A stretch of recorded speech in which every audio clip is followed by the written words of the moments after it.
नमस्कार, आमी अमरेंद्र एक नतून भिडियो निये चले एसेछि।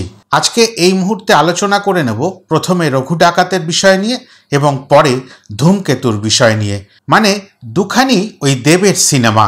देवेर सिनेमा माने एई मुहूर्ते एकटु बेशी उत्तेजना और आगामी दुर्गापुजोर मूल आकर्षण होते चलेछे देवेर रघु डाकात। देव अनेक दिन भावना चिंता करे तबेई एई सिनेमार शुटिंग शुरू करें गत 16 मार्च। 14 मार्च छिलो दोल पूर्णिमा और ओनार सेई तथाकथित कथा एमनी उनी सबकिछुई एमनी एमनी करें और सेई एमनी एमनी करते करते सरस्वती पुजोर दिन एई रघु डाकातेर शुभ महरत अनुष्ठानटी मा सरस्वती के साक्षी रेखे करे फेलेन। 16 मार्च थेके एई बेश किछुक्षण आगे मुहूर्त अब्दि फार्स्ट शिड्यूलेर शुटिंग कमप्लीट करा हलो। एई साथे साथेई একটা ঝলসানো পোস্টার চলে এলো।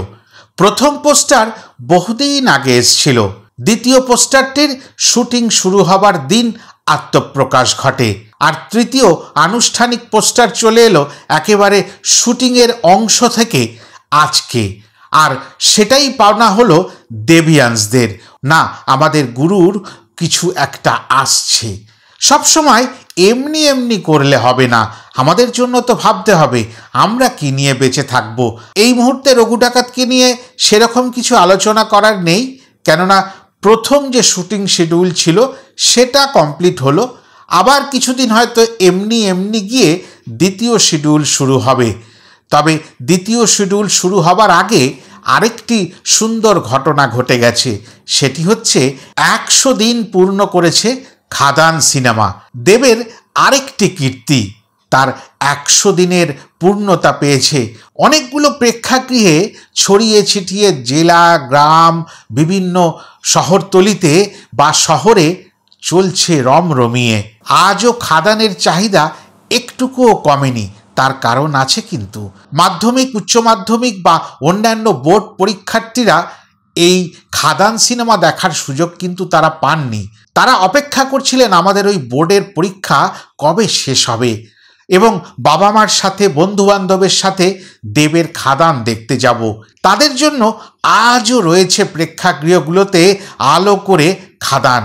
এবার আসি ধূমকেতুর কথায়। ধূমকেতু কোথায় যেন ধুম করে গুম হয়ে যায়। এটা মাঝে মাঝেই হয়, আবার মাঝে মাঝেই উদয় হয়। বেশ আনন্দ করে ভাবতে শুরু করেছিলাম এবার বুঝি ধূমকেতু ওই বাক্সবন্দী অবস্থা থেকে বাইরে আত্মপ্রকাশ ঘটাবে। কিন্তু আনন্দর মাঝখানে কিছুটা আবার চোনা ঢেলে দেওয়া হলো। না, একেবারে ঘি দুধ দই তৈরি করার মুহূর্তে কিভাবে আবার পিছিয়ে গেল সেই নির্দিষ্ট সময়ে এর যখন আত্মপ্রকাশ ঘটবে, রিলিজ হবে, আমরা আনন্দ করে ধূমকেতু দেখতে যাব। বহুদিন আগের একটা সিনেমা যেটা কৌশিক গাঙ্গুলি পরিচালনা করেছেন এবং তিনি বারবার বলেছেন দেবের এখানে যে অভিনয় দেখা যাবে এত বছর আগে হলেও সেই ধরনের অভিনয় বুঝি সারা জীবনে দেব করেছে বা করবেন কিনা সন্দেহ আছে। কিন্তু কেউ না কেউ তো ব্যাগরা দিচ্ছে। হয়তো তার সঙ্গে যিনি নায়িকা ছিলেন তিনি প্রস্তুত নন বা তার ইচ্ছা নয় এই মুহূর্তে এই সিনেমাটির আত্মপ্রকাশ ঘটুক। কেননা তিনি একটি আলাপচারিতায় বলে ফেলেছেন ওই সময় আমার যা অভিনয়ের দক্ষতা প্রতিভা ছিল সেটার থেকে অনেক বেশি দক্ষতা প্রতিভা এই মুহূর্তে আমার মধ্যে প্রকাশ পায়। হয়তো তিনি ওই কম দক্ষতা নিয়ে যে সিনেমায় অভিনয় করেছিলেন আজ থেকে বেশ কিছু বছর আগে সেই সিনেমাটি রিলিজ হবার সপক্ষে নন বা তার সঙ্গী সাথীরাও এটা চাইছেন না। আমি ঠিক সঠিক জানি না, তবে কোথাও না কোথাও থেকে ক্ষীণ হোক প্রবল হোক বাধা তো আসে, বারবার পিছিয়ে যায়। যেটা আমরা দেখতে চাই সেটা আমরা দেখতে পাই না।